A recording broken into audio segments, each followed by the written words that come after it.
at, in your 20s, you spend like the whole time trying not to get pregnant, and then suddenly you want to, and you're like, oh my God, I thought it was just I supposed to know. happen. I know. You've Because spent your whole life people saying, don't get pregnant, don't get avoiding pregnant. it. And then you're like, now I Yeah. want to, and it's hard. Why do you parent like that? This episode of Why Do You Parent Like That is brought to you by Bear and Moo, a brilliant online store for baby and kids essentials that I've genuinely been using since my eldest was tiny. They're a mum-run Kiwi business that knows what real-life parenting actually looks like, so they stock the kind of products that make everyday chaos a wee bit more manageable. We've been stuck inside with wild weather in Tamaki Makaurau this week, and my son has been living his best life building towers and racetracks with his kinetics from Bear and Moo. Absolute lifesaver. And the best part, you guys can get in on the action. You can get 10% off any non-sale items with the code WDYPLT10. That's WDYPLT10. Just pop it in at checkout. Big thanks to Bear and Moo for supporting the podcast and helping us all survive another rainy week.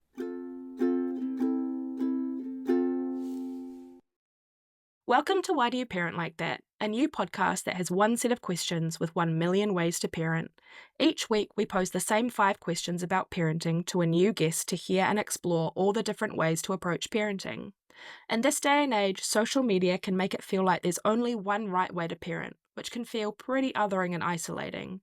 But I believe we take our whole life context into parenting, meaning nobody does it the same way, and I reckon those differences are something to be explored and celebrated, hence the birth of this podcast. Please do hit the subscribe button because it really helps other people find this pod, as well as rate, review, and follow us on social media. I'm so grateful to have you here listening today. Feel free to share this with a parent in your life, or a non-parent, or a dog with a Spotify account. Honestly, I'm not picky. This week, I'm chatting with the wonderful Sophie Moskowitz, someone I first met during parental leave with my eldest when I took one of her classes on how to keep your baby entertained. At one point, she casually suggested handing babies kitchen utensils because they don't know the difference between toys and a spatula, and I just thought, yes, this is a woman I need in my life. This parental leave, I've been lucky enough to attend an Imperfect Parents group, and honestly, I found myself really mumming alongside this amazing bunch of people. So I want to do a little shout out to anyone from my IP group who might be listening. Thank you for cheering me on as I've started this podcast. Your support means the world. Flexi is sexy, and so are you guys. In this episode, Sophie shares how parenting and isolation during the COVID lockdown sparked the idea for her business, how the combination of a sex podcast and the loss of her dad led her to have a third child, and what it means to raise kids to be good disruptors in this world.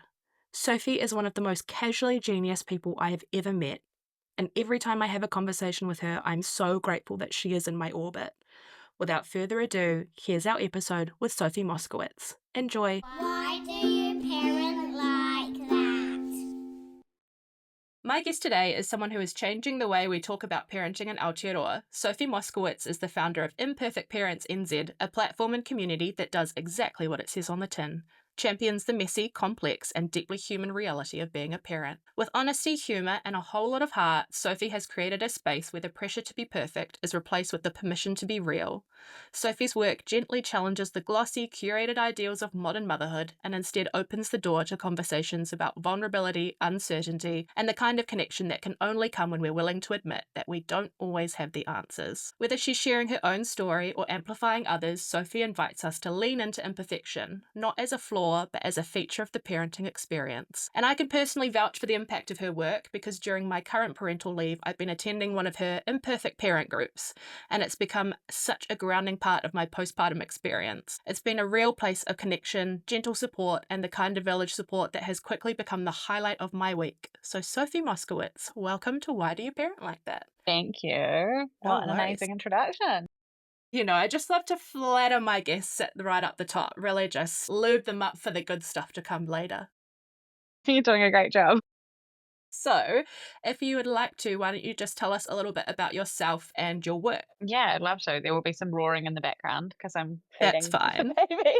Yeah, just to be clear, Why Do You Parent Like That? We want this space to be a children included zone, so you'll be able to hear a little bub in the background. Here we go. Yeah, we're in the middle of lunchtime, so we're just making it work. Yes, thank you. So, what do we want to know? Yeah, my name's Sophie, and I'm a parent myself of 3 children. I have a 7.5-year-old, a nearly 5-year-old, and a baby who's 10 months old.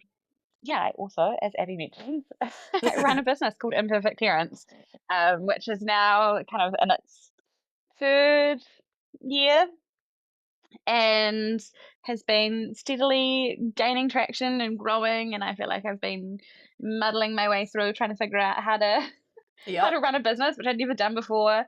But really trying to meet what I saw as this really big gap for parents of creating spaces that people can come together and just be really honest about their experiences, and where the parents and their stories and what they're going through is what's being centered, as opposed to like all of the different baby activities that are out there.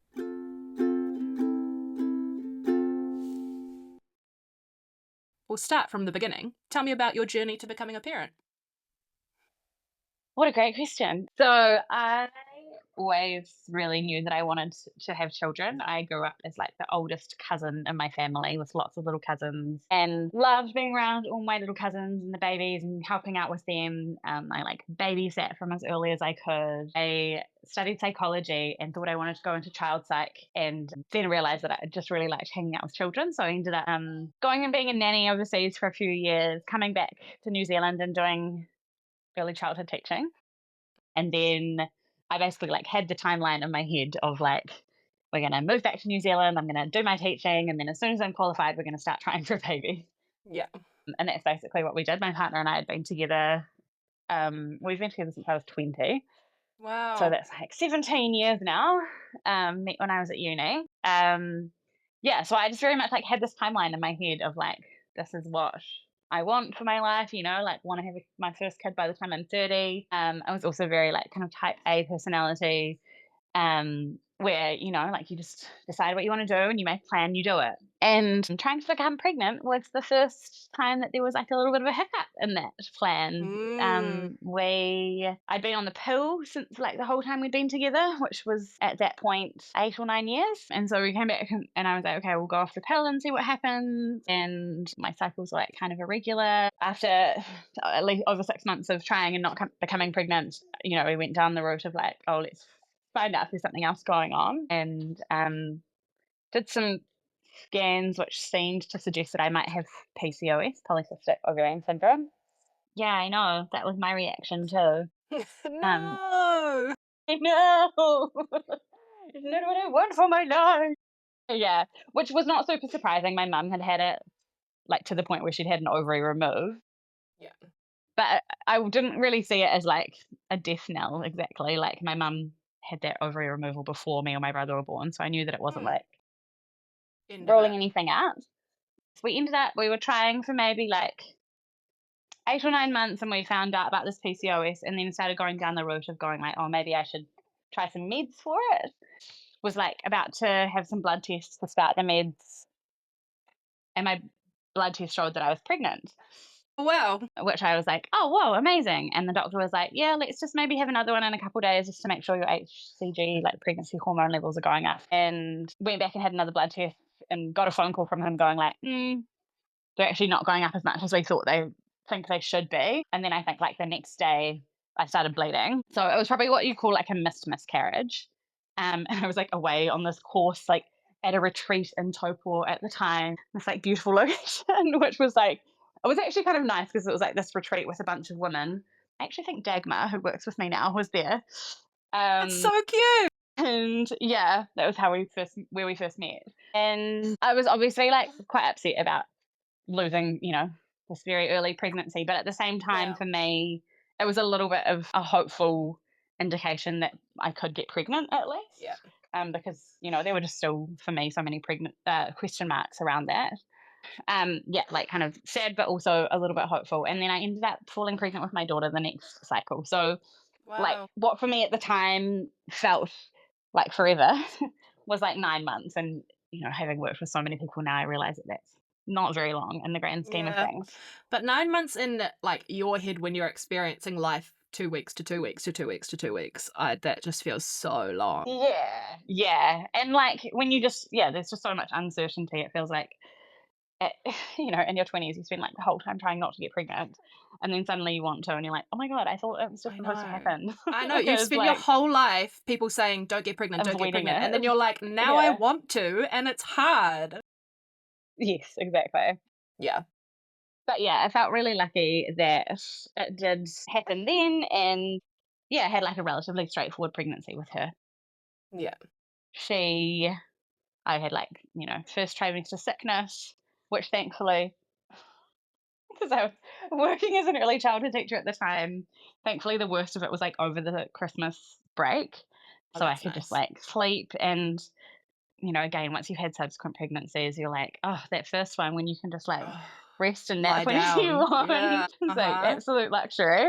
So yeah, definitely made the most of that. And my plan, I've kind of told my whole birth story before, but like I had really wanted to have a home birth. My brother and I were both born at home, and that was something that was really normalized for me and something that I wanted. And, went with a midwife who did home births, and my waters broke with my daughter when I was at 35 weeks and 6 days.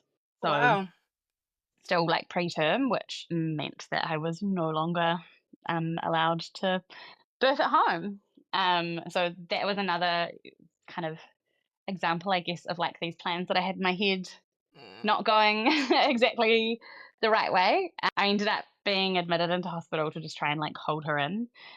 So just like stayed there for another 4 days. I wasn't really in labor. And then, yeah, eventually she was born at hospital, and it was a really positive birth. And I felt, again, really lucky that although it wasn't like what I had imagined, it was still a really positive birth. Mm. Even though like I had Syntocin, I was like absolutely adamant about not having any pain relief, which I didn't, which was like fine. But again, in hindsight, I was just like I was quite rigid about certain things, and this is like a pattern that we'll see. Good to know. We'll keep an eye out. So anyway, yeah, and then she came home, and we honestly, like, my postpartum time with her, I look back on it with like such positive feelings. It was really lovely. It was really blissful. She was a relatively chilled baby. She slept quite well at like to the point where that she was like sleeping through the night by 3 months old. I love that. Yeah, I know. The funny thing about all of that was, so she ended up like just always kind of being quite a good sleeper. And at that time, it was like she was my first baby, and I had a lot of experience already looking after babies and children. And so everyone was saying to me like, "Oh, she's so chill because you're so chill," and like, that's why. And which of course I like took on board. But then when you have another child, you realize like, no, that's just that child, and That's that's her just who that kid is. personality, and Boy, I yeah, am and like right in the thick of that at the moment. That my two children could not be more different. It's wild. yeah, same with my first two. It's like I just kind of joke that she is like very independent. She was like an independent sleeper. She's very good at independent play, but she's also like very independent in the like, fuck you, I won't do what you tell me. Yeah. So like Nice. it comes Independent in, all round. it comes in different ways. Yes. Exactly. And like, we learn these things about our children as they get older as well. Mm, You don't really know that about them when they're babies. You just think that they're no. like this baby that does baby things in this way. And then as they get older, you're like, oh, okay, like, Oh, that's actually who this you is were. who they were. Yeah. Yeah. Yeah. Exactly. And you can't really know that until later No. on. So I feel like in those early Yeah. days, you're just kind of muddling through. Yeah. And everyone's going, oh, it's all because of you. And you're like, yeah, it's all because of me. What a great parent I am. Yeah, totally. So, second bub, COVID. Second baby. Yeah, second baby.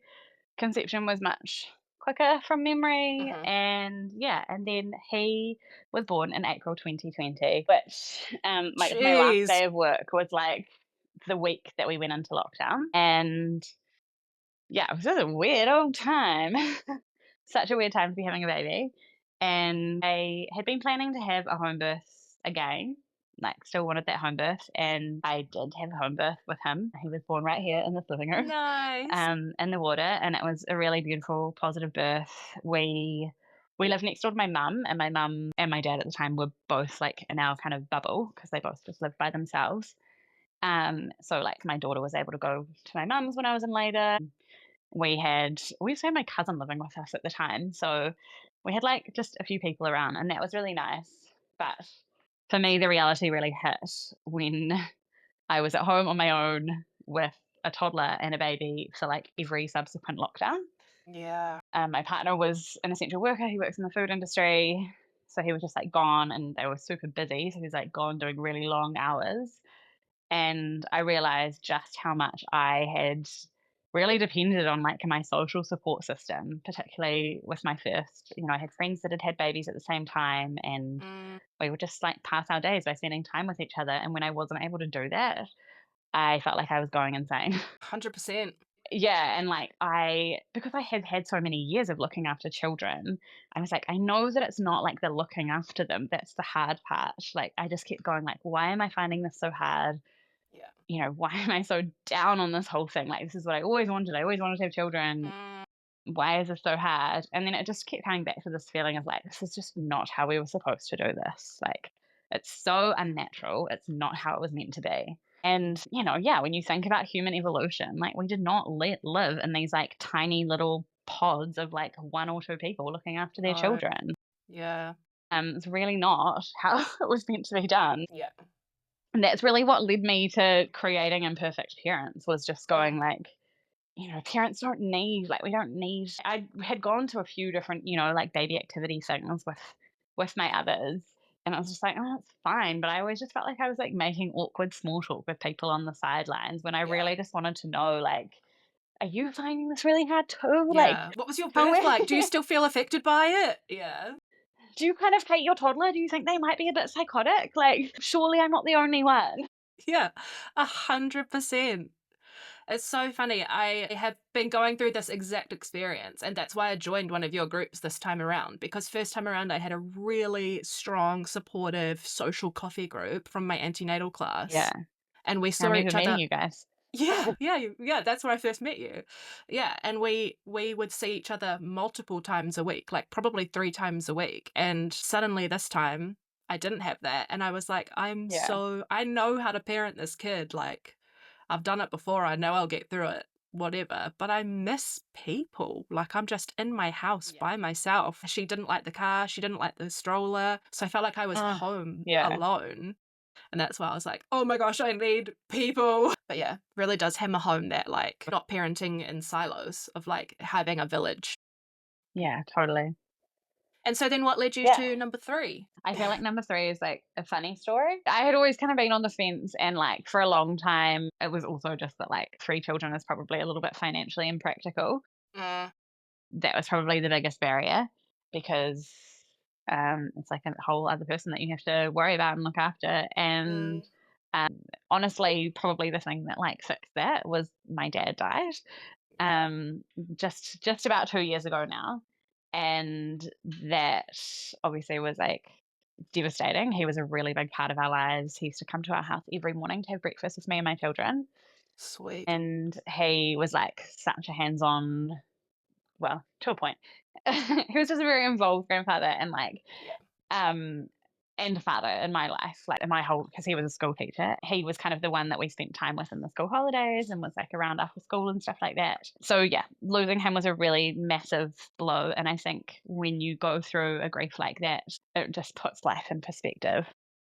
It really makes you go like, what is important? What do I want at the end of this? Seeing the way my mum is from a family of 5 kids, and my dad was close with all of them as well, and just like kind of seeing the way the family like wrapped around us in that time made me want that support for my children as they got older. And then the like practicality of it was that we got money when my dad died. And so that has like drastically changed our financial position. And I like to be really upfront about that, because I think when you see people's lives on social media, I'm always just like, how do these people afford to live like this? Agreed. And like 100% in our case, it was agreed. like, yeah. And I just want to be like, well, for us, it's because somebody died. Like that's how we can do this, intergenerational wealth. I think you need to be upfront about that, because I think because we're the same with our house. Like if we wouldn't have been able to buy our house without the help of both sets of parents. Like they both financially contributed to us buying a house. And I will never withhold that information, because it's just like setting up this standard or this idea that there are people who are somehow financially making it work. And it's like, no, actually there's so much more going on behind this. I just think it can make people feel so shit if they are like, why are these people able to afford a 3rd baby or a house or whatever?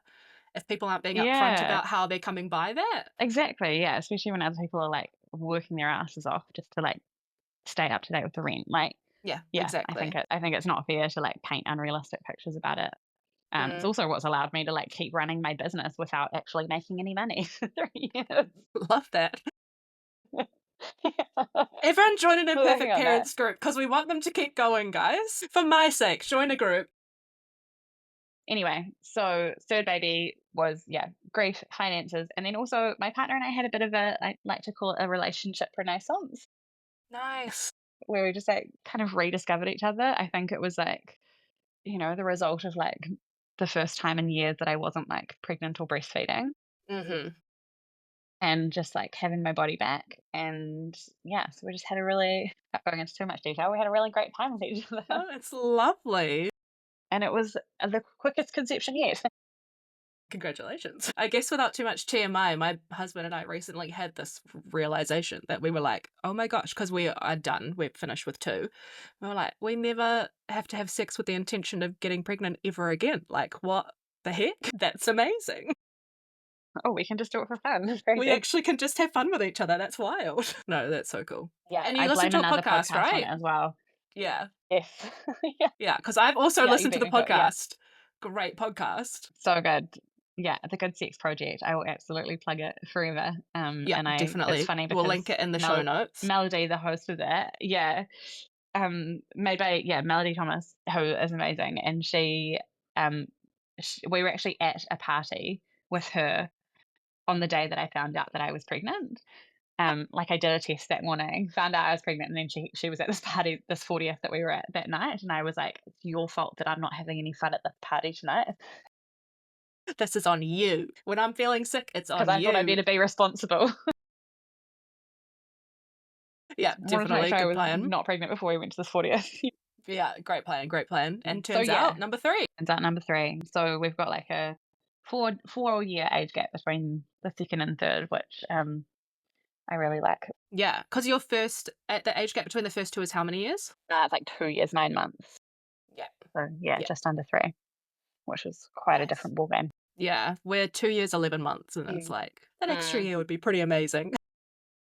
Yeah, 3-year-olds are a real fun time.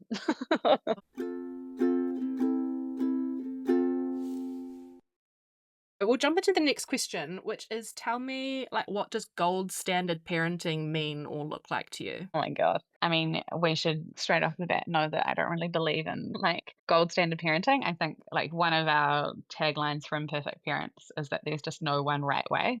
Mm-hmm. And that's just something that it's just been cemented for me over and over again. Before I became a parent, even when I had my first, had very kind of fixed ideals about so many different things. When I was teaching, I went through the training to kind of follow like Rye Pickler philosophy, which I don't know if you want me to explain that or not, but You can. a kind of like respectful approach to infant care, which I subscribe to in some ways, but not others. And I think that it was a philosophy that was developed in orphanages in Hungary as a way of like creating safe, emotionally secure, predictable environments for children living in orphanages. And so there are some like quite relatively like strict ways of doing things, particularly when it comes to like babies' motor development, and also like just kind of following really similar routines a lot of the time, which makes sense. It's like if babies can predict things, then they can like understand what's going to happen and they can like participate in the routines a lot more, and all of that stuff makes sense. But when you're applying it to life like inside a family home, it's quite different. And so with my first, I really had to learn about how to like be a bit more flexible about that kind of thing. But I didn't have to be like following these rules quite the same way that I was when I was in a daycare. Was that freeing to you or terrifying? It was probably more terrifying because I was just like, I feel like I'd kind of had it drilled into me that like, this is the best way of doing things and we don't want to deviate from that. And so like deviating from it with my own children was just like, oh God, like, am I going to ruin them somehow? They're broken. Yeah. And also because like my first, just like with her temperament, she like that way of doing things worked a lot more for her. than it did with my second. He is just like a much more kind of needy child, like needy, but also just like he just really craves social interaction now. Like I can see that now as he's older, he doesn't really like being by himself. He doesn't love playing by himself. Social He butterfly. just always wants to be with people. Doesn't love sleeping by himself. So like one's very independent, one is very social, and you just see that come across in like so many different things about their personality. Do you know what's so funny as well, and I've been thinking about this recently, is that we like, and Cassidy Skelton made a good video about it, where we're talking about like children's sleep needs and how we're like, we expect the child to be able to sleep through the night by themselves, and like often we can't even do that ourselves as adults, so why are we expecting them to do it? And I realized that I don't like sleeping by myself. Like I sleep really badly when my husband's not home, and I was like, okay, so why the heck have I been putting this expectation on my 4-month-old to be able to sleep through the night by herself when I, the 28-year-old, am like no good at sleeping through the night by myself either? Like the most simple realization, but oh my gosh, like we've got it so wackadoodle. Yeah. And I think like for me there's so many different like parenting terms that are bandied about, you know, like gentle parenting and respectful parenting and I don't know, all of the different parentings.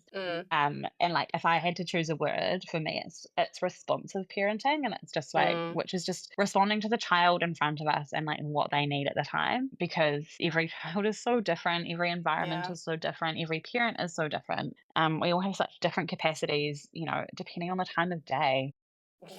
I think, you know, and you're just constantly balancing. I think also I used to think that responsive parenting meant that you had to respond to everything that your child was needing and asking for. But there is a balance between that and like absolutely sacrificing all of your own needs and knowing like, actually, no, it's okay for my child to be upset for a minute while I go to the toilet. That is really important for me. Because I need to wee and I don't want to get a need. bladder infection. Yeah. Exactly. Like it is important for us to look after ourselves, not to completely martyr ourselves, because that doesn't actually benefit anyone. Did you find yourself ever at a point where you were overcorrecting and responding too much? Like, have you ever had to refine that balance for yourself? I think that for me, the transition from 1 to 2 children, it wasn't so much that I was like responding too much or not responding enough, but it was like actually, I think that with my first, I was able to live up to a lot of my ideals that I had set for myself, both because of her temperament and also because there was only one of her. And so I had the capacity to do that. And then all of a sudden, when there's another child in the mix, you're suddenly going like, oh shit, they both need me, but like who needs me more? Really having to like balance those needs of like who needs what more. And also I need something too.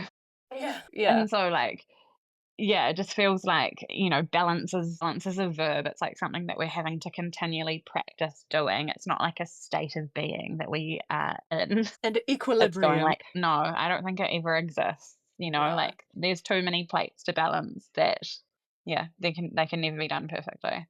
And how do you find sitting with that like nothing ever feels like fully, like, do you find yourself being able to sit in the chaos, or is it still like a bit? I think for me, I've really had to practice. I've just gotten used to it now. I think it was really hard for me initially. And that was, you know, that's where this whole imperfect parents thing came from, was me just realizing that I could not live up to these ideals that I'd set for myself anymore. And also, really like the name Imperfect Parents came from Brene Brown's book, The Gift of Imperfection, which was recommended to me by a mentor teacher that I was working with at the time. And it just like so many things in that book struck me so hard. I realized that I had spent my whole life, you know, like working towards this kind of idea of perfection, thinking that was the goal, and realizing that it's actually like perfections are not the goal. It's actually not beneficial for any of us. Perfectionism is almost like a barrier to connection as well, because if we're like trying to put on these fronts and show people this idea of like who we think they want to see, then we're not connecting with each other as real people. It's so good, Sophie. It's so good. Well, yeah, I mean, and that was really just like the premise for the groups, was just going like, if we can create spaces where people feel okay and feel safe to be really open and honest, then that is what's going to create connection, you know, not having to be like, oh yeah, I'm loving it, it's so fun, and my baby's sleeping great through the night, and he's already toilet want. trained, and he's walking at 2 months, and like even if your baby is doing those things, that's great and that's lovely for you, but like there's probably other things you're finding hard too, and we want to be able to like celebrate the good things, but also like acknowledge that there are hard things. And so that we're not like sitting in the shame of feeling like we're the only ones finding it hard. If you get to the end of a day and you're like, okay, that was a successful day, like what's your indicator of like, or not success, I don't even know, like, you're like, that was a good day of parenting, I'm feeling content. Like, what is your way of knowing that, like, we got there? I feel like I do that self-evaluation so much less now than I used to. Yeah, you can tell that I'm think sitting in it now, eh? Like, that's Yeah. really, I'm dealing with the transition to 2. Yeah. Yeah, and I remember getting to the end of the day being like, oh, that was so bad. Like, you know, all I did was just like tell my kids what to do. And I think what I've had to do is just like go, you know, there's a lot of just like management of everybody, Yeah. particularly, you know, now there are 3 children, but going like, have I had a moment where I've just like sat there and appreciated the child that is in front of me, even if it's just a moment? And I think what I've realized is that you just really have to like snatch the micro moments. You don't like, I can't go like, that was an amazing day, because every day has like, you know, we'll yell at the kids every day, get frustrated at them every day. Someone will throw their food every day. Like, that's just a given. But have there been moments where I've looked at them and just been like, oh, you're just like the most delicious being I've ever seen. And I love the way that you say "wok it" and that it starts with a "w," and I don't want that ever to change. Like, we went to a school gala on the weekend and my son called it a gaba. And I was like, I never want you to learn how to say gala. It's going to be a gaba forever. So cute. Yes, so like just that, you know, like to me that is a win. Like, have we just enjoyed and like relished something in them today, and and one thing that I feel like I'm constantly having to work on for myself is expressing that to them. Yeah. You know, and not just like I can think it and then go like, oh, I should express this thought to them. Go like, oh, it was so cool how you did that, or you built this cool thing, or I don't know, just like reminding them that I like spending time with them and I like who they are. Because, I feel like for me, that's often what I forget to do, is the like expressing it to them.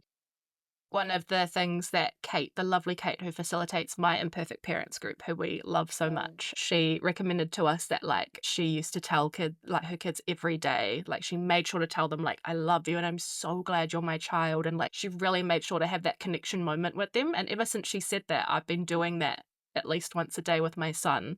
And a few nights ago we were lying in bed and he said, I love you, I'm so glad you're my mummy. And I was like, oh, I just love that you're like seeing that from me and you're giving it back. And it was just like such this beautiful moment of being like, man, I do need to like verbalize that to you so you know it's okay to verbalize it back to people. And like it's nice that he's having those moments too from hearing it from B. Yeah, it's so nice.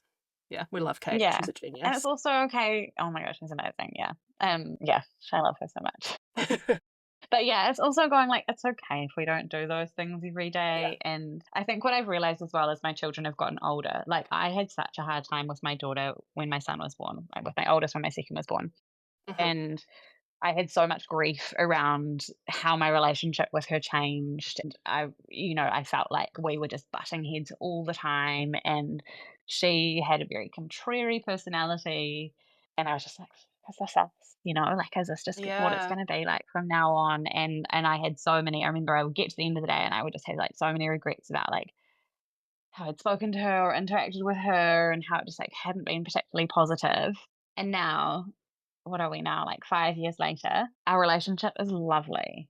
And, I think just remembering that like everything is a phase, and like this adjustment to like having another baby, it's such a huge adjustment for everybody. It's huge for the parents. It's huge for the older sibling. I have a younger brother and I remember how much I hated that change. And so like that really lumped the guilt on me when I had my second as well. I just was so aware of like how shit it would be. But like now I can come through it. And like she still tells us now that she hates her little brother, but at the same time, like this morning, like he put her lunchbox in her bag for her, and then she came down. She was like, "Oh, thank you so much for doing that. That was really kind." Bless them. And they'll have like beautiful interactions as well. So like they fight a lot, but they also, I don't know, it just like it all comes out in the wash. And I can think back to that time when her brother was first born, and I've like could ask her, like, do you remember this or do you remember that? And she's like, no.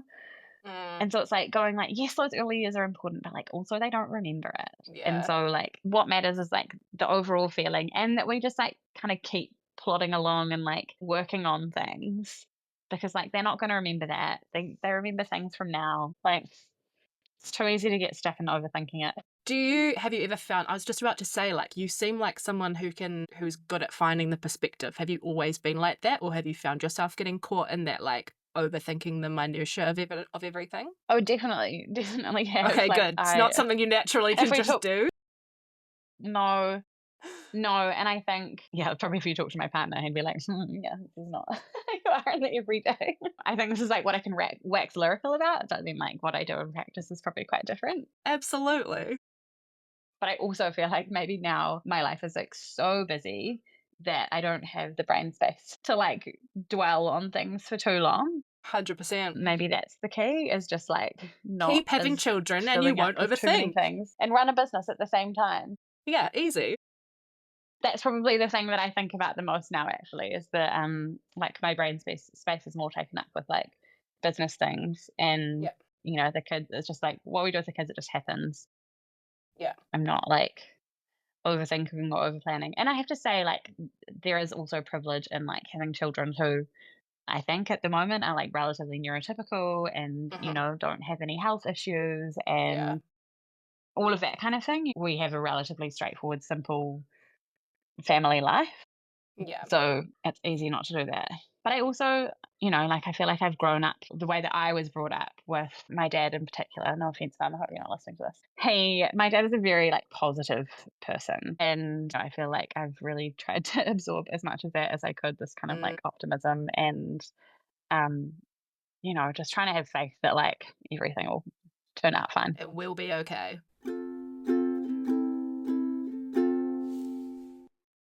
Okay, if we move on to the next question, what is something about your parenting style that feels unique to you? About my parenting style. This is kind of where I get into overthinking things. And also what I've realized as well, like for so long, I've been immersed in this parenting world for like longer than I have had children, because when I was nannying, which was 14 years ago now, 15 years ago, I was reading like parenting blogs then. I got really into it. And then I was teaching. So I was like in this kind of parenting sphere well before I had my own children. So I think I take for granted a lot of the things that I think about and do, because it's like I've kind of thought about them, I've done them, and now they're just like habit. Doesn't have to be totally unique, but unique-ish or contrarian or... Well, I think that maybe one thing that we do, which again, it's not super unique, but it's this idea, and I think I was talking to you about recommending their podcast, the Upbringing Podcast. Yes. There's this idea of like parenting for social change, and this idea of like raising children, because, you know, there's an argument of like, we don't really need any more people in the world, like we shouldn't be having more children. But I really believe that if the good people keep having more children, then those children can continue to make positive change in the world. So it's bringing up children that I want to, not very much pressure on them, but like I really want them to know that they can make positive changes in the world. Save the world. Exactly. And so that's like bringing them up with ideas about social justice and, you know, taking them to protest from a young age. And like, for example, we are Pākehā and we are putting our children through Māori medium education. And that was a really conscious choice of going like, we live in Aotearoa. We want our children to grow up with a really like ingrained knowledge and understanding of Māori culture. We're not really able to give that to them. Ideally, I would love it to be available at like every public school in New Zealand, but it's not. So this just felt like a way that we could do that. And also we live in like a relatively kind of like white, high socioeconomic area, and I wanted my children not to grow up to think that that was the norm. So there's been kind of conscious choices like that.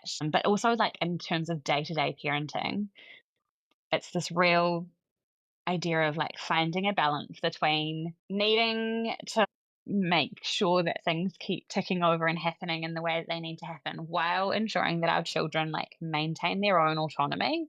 You know, like it's the saying is like, you know, we want our children to grow up to like stick it to the man, but while they live at home in our house, we are the man. It's the and constant so we have to battle. like be okay. Yes, we have to be okay with them like talking back to us and asking for what they want and not doing what we want them to do. And for me, that is like a really difficult balance to find. And I think it really goes against a lot of traditional parenting where it's like, no, you just do things because I told you to. Because I'm the And parent. because I want you to do them. Yeah, this idea of like parenting through control.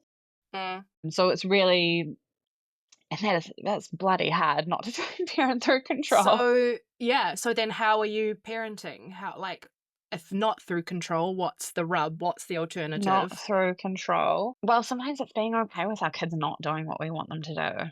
And there are obviously like, there are some firm boundaries when it comes to like keeping people's bodies safe and like not destroying property. That's important. Yeah, great. But, like I can't force you to have a bath if you don't want to have a bath.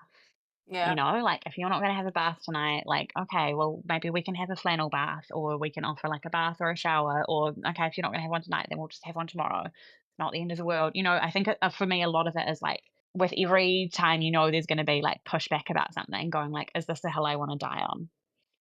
How much does it matter? Like, we don't force our children to eat any food if they don't want to eat it. There's no, like, you have to eat this before you have that. If we sit down to dinner and they don't like what's on the table, they don't have to eat it. The only alternative is a piece of toast with butter.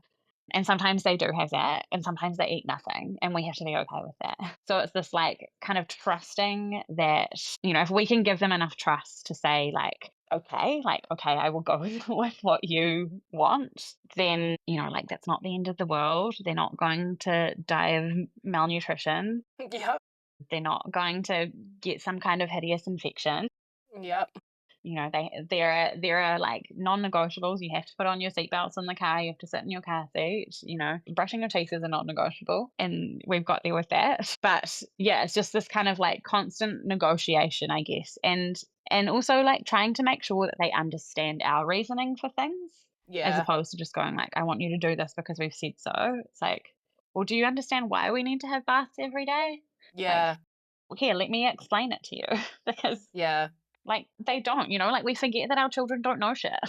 Yeah, it's funny. We realized this with brushing our teeth. My oldest is 3 and he was really pushing back on brushing his teeth, and we were like, no, you have to do it every day. You have to brush your teeth. And then I was like, we've never explained that your teeth can get dirty and they need to stay clean and strong. And the way that we do that is by brushing them twice every day. And it's so easy to forget that, because this is such basic everyday knowledge to us, that someone actually does have to like sit down and explain our reasoning for why we're telling them to do something. But it's just so easy to forget that in and amongst the chaos of the day. Yeah, and a lot of, again, like traditional parenting would be like, how rude of this child to like even question what I'm asking them to do, like how disrespectful. And it's like, well, isn't it respectful to like help them understand 100%. so that they can choose to do this thing? And mine do now, like they've been to the dentist. One of them did have a little hole in his teeth, and we're like, we don't want that to get worse. And so now he actually is quite good. Obviously he's a bit older and like can understand. And it's not, they're definitely not perfectly, like he threw a lemon at me yesterday in my face, so they're not perfectly behaved by any means. But they know their reasoning for doing things. I guess I have a question they're still children who have no impulse control. Yeah, true. I have a question around like your desire to like instill social justice in them, and like for them to want to be engaged with sort of like activism and social change and bits and pieces like that. How do you go about having those conversations in like age appropriate ways? Like, where did you start with that? I guess it probably depends on the topic. Like, when it was the elections, was it last year? We kind of talked to them about what different people were doing, and obviously we do it in like a simplified way that's very like biased towards our views. Yes. Because that's important. But like, for example, like we took our children to some of the Palestine marches.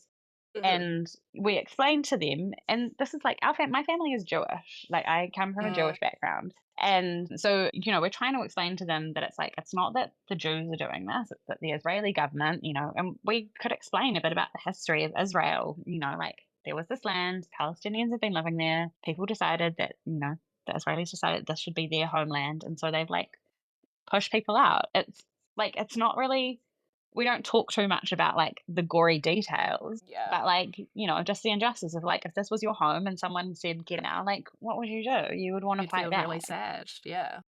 Exactly. And, and if they keep punishing you for wanting to live in your own home, like, how is that fair? Like kids have a very good idea of like what fairness is. Mm-hmm. And we can appeal to that, we can talk about how it's not fair that, like, we talk a lot about how we're really lucky and our family has more than what most people in the world do. Like our daughter is understanding ideas of like rich and poor and is like, are we rich? And we're like, yeah, we are, compared to most people in the world. We have a safe home with lots and lots of stuff in it and more foods than we can eat. And Mm. most people don't have that.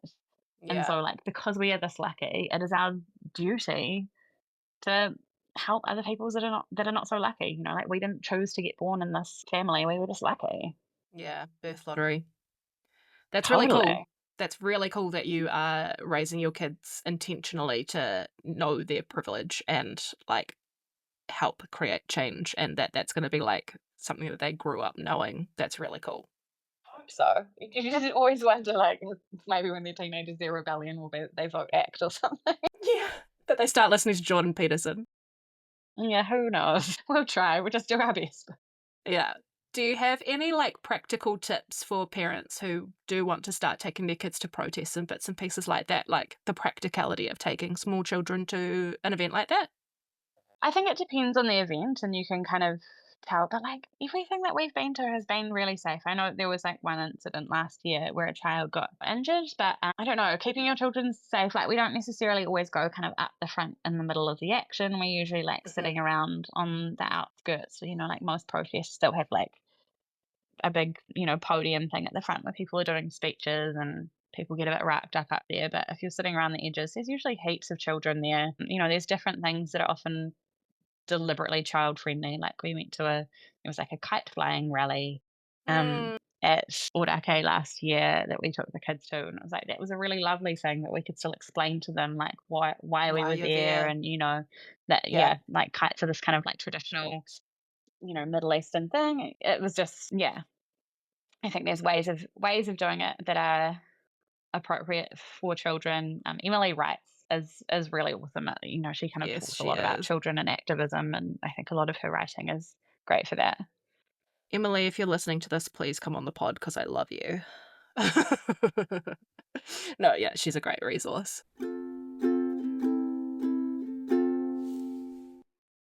We will move on to the next question, which is, what is your biggest what the was that moment been since you became a parent? You can have multiple as well. I think it really was like parenting through COVID. Yeah. I think like there hasn't been much I can think of off the top of my head about my children that surprised me, but that's probably because I've like worked with children for so long that there's not much that surprises me about children themselves. But it was just more about the like, oh, what the like, how the fuck are we supposed to do this? Like, parenting by ourselves, like playgrounds were closed, we couldn't go anywhere. Jeez. Yeah, and like hopefully that never happens to anyone ever again. Yeah. That's a crazy thing that we're going to be able to tell our kids about, eh? Like, it feels dystopian when you think about it for too long. Yeah, it did feel dystopian at the time, like how quiet it all was, and like just not even getting in the car for months on end. I was so jealous of everyone that didn't have children. I was like, this would be great if you had no kids. I was pregnant. Were you pregnant with your first? Yeah. Amazing, because I could just like log on, do my work, have a nap, log back on. It was such a good time to be pregnant. But it was crazy because time. I was pregnant during the 2021 lockdown. Oh, so we locked down in the August, and I was like 14 weeks pregnant or something. And then by the time I came back to work, I was 8.5 months pregnant. So no one knew I was pregnant. And then I came out like fully cooked, ready to pop. And everyone was like, what the hell happened to you? I was like, yeah, nothing's changed. Pregnancy. Not too much. But yeah, hopefully that doesn't happen again. But yes, definitely a good what the fuck was that moment for you? And then like an amazing business idea came out of that. So well, yeah, it's all come from somewhere, eh? Look, for that we are grateful. Maybe you're not so grateful for it, but I'm very grateful for it. I am. Oh my gosh, like I am so grateful that I get to make this my job. Like it's ridiculous. Yeah. Yeah, that's so cool.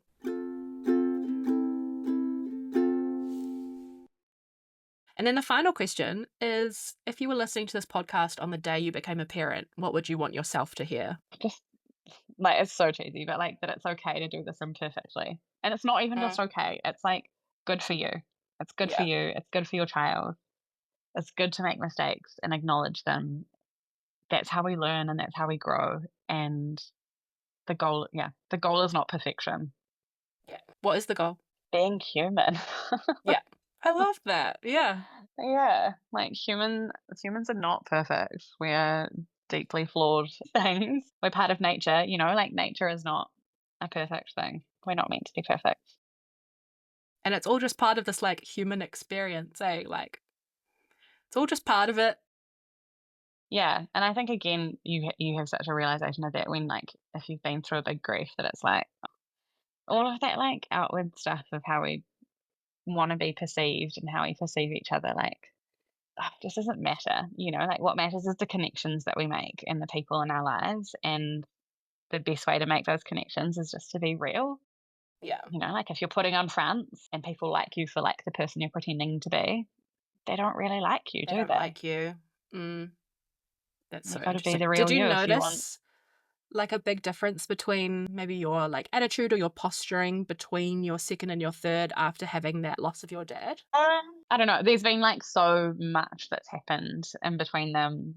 Like there's been the loss of my dad, but there's also been like so much of my own learning as well. Like I did my qualification in between them. I did oh no, before I had my second I did like a mindful self-compassion course.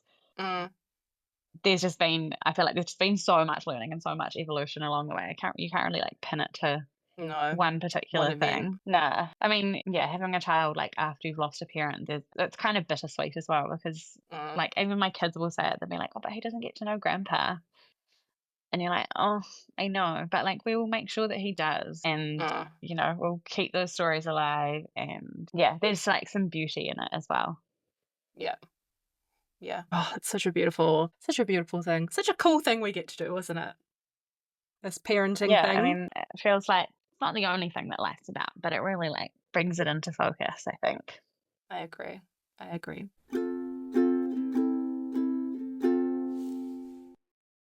Well, Sophie, thank you so much for joining us today. It was just like an absolute delight to have you here. I'm sure we will try and get you back at some stage just to hear more about your knowledge and expertise, and you're just great chat. So many other things I could talk about. Absolutely. Maybe one day we'll do a submit some Sophie questions and we can get you answering some questions too. Sounds like a plan. Not that I have any right answers. No, but it's imperfect, right? It's all imperfect. Why do you parent like that? I hope you enjoyed today's episode of Why Do You Parent Like That? Why Do You Parent Like That is a podcast created and hosted by me, Abbey Harrison. A big shout out to my nephew Thomas and my niece Frances for lending their voices to my jingle, and to everyone who is helping me with their expertise on podcasting while I figured this out. Any resources mentioned in today's pod will be linked in the show notes alongside our sponsors. Please follow Why Do You Parent Like That on your podcast platform of choice, and follow us on our TikTok and Instagram at Why Do You Parent Like That podcast for more behind the scenes and reveals of upcoming guests. If you have a story you think would be great to share, please send me an email at whydoyouparentlikeThatpodcast@gmail.com. Love you. Say it back.